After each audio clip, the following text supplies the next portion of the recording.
If LDPlayer crashes immediately when you open it, no loading, no error, just closes, yeah, that's a startup crash.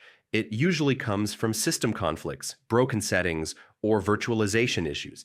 In this guide, I'll show you how to fix LDPlayer crashing on startup step by step in 2026. Let's get into it. First, restart your PC. After restarting, don't open anything else. Launch LDPlayer directly.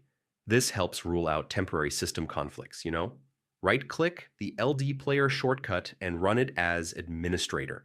Startup crashes can happen if the emulator doesn't have proper system permissions. Now check virtualization. If virtualization is disabled, LDPlayer may crash before it even loads. Most modern PCs need this enabled for Android emulators to start correctly. Next, disable features that conflict with LDPlayer. Windows Hyper-V, Virtual Machine Platform, and Windows Sandbox can all cause startup crashes. LDPlayer won't launch properly if these are turned on. Outdated or broken graphics drivers are another common cause. Update your GPU drivers, even if everything else on your PC seems fine. Startup crashes often come from graphics initialization errors. If LDPlayer opens briefly before crashing, go into Settings and change the graphics mode. Try switching from OpenGL to DirectX or the other way around.